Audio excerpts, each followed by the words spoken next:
madoda kwenzakalani eMzansi madoda? Buka idorobha livaliwe bafethu. Yabona ukuthi lihambile izwe madoda. Ukani bafethu, no shop is operating today. Buka. Yabona ukuthi itora sasizethu eMzansi bafethu. We don't own anything bafethu in our country. The shops are closed bafethu. Ushuthi ngaphandle kwaba silutho. That's the message bafethu. That's the message we are telling the people. Kudvele ngaphandle kwabo thina sisilutho. Akahleli madoda, akahleli. Look at the town, it's closed. Town is closed bafethu. This is crazy. This is sad. This is absolutely crazy. Boy. Oh dear. Oh boy. Have you seen what's currently happening in Devon? Okay, most of the shops are actually closed, being abandoned, because the foreigners, most of the foreigners that used to own most of those shops have now left. Or they've probably decided not to open the shops until things calm down. But whatever the case, we can see that this situation is now affecting the local people. It's affecting the South Africa's economy. And this is what a lot of people want. Darling, hold on.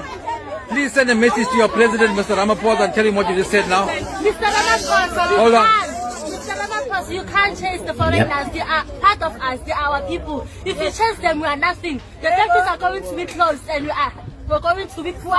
We're going to be hungry. We have children. What our children are going to eat? Nothing. We need foreigners. So it just shows you what politics is. You know, you've got people like the Jacintos messing about and mobilizing people to chase some of these foreigners that are actually needed in the country, and without even making sure that there's plan B.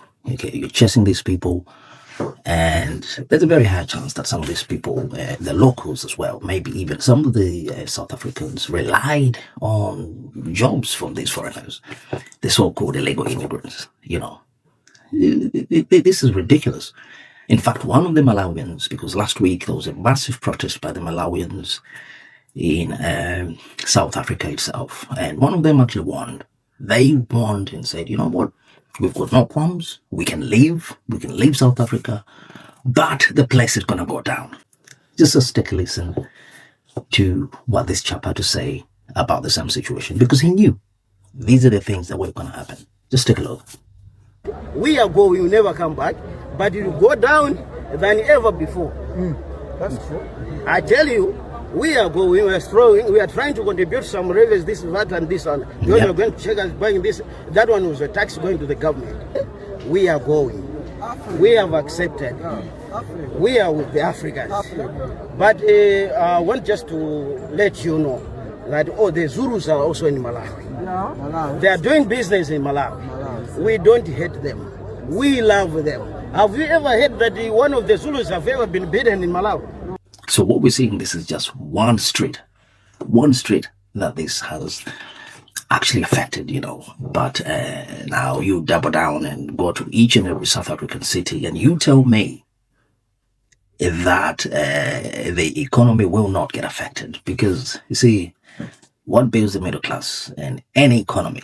It's usually the people at the grassroots, you know, the people at the very bottom, you know, they are the ones that actually make the money move, as they say, you know.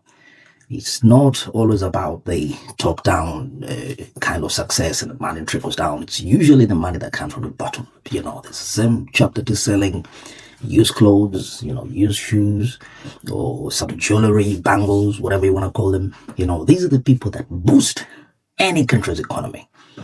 And now the very people, the South Africans, you know, this chap that is driving the car, you know, he's saying, well, this is sad. This is something that is very sad. You know, so don't know what the solution is here. Don't know what the solution is here. But people scared, obviously. And watch this guy that is being interviewed by the BBC. What happens if they don't go? If they don't go, they will get a piece of this. And their shops will be looted. But I'm also a foreigner in your country. I'm British and I'm working in your country. Yes. Does that mean you'd attack me? No. What happened?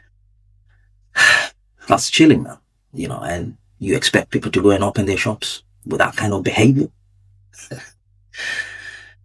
You know, it's crazy.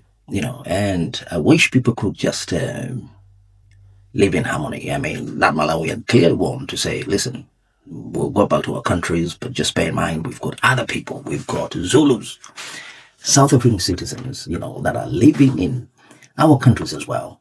But we've got no intentions of revenging or causing any havoc, okay, which is a good thing. And Malawians are decent people, I've seen Malawians just like Zambians, very decent people. They wouldn't retaliate in that sense.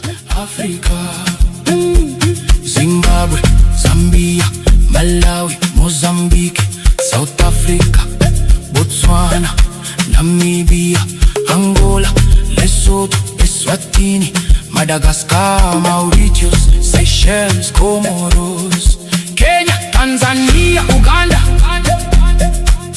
Ethiopia, Rwanda, Burundi, Somalia, Djibouti.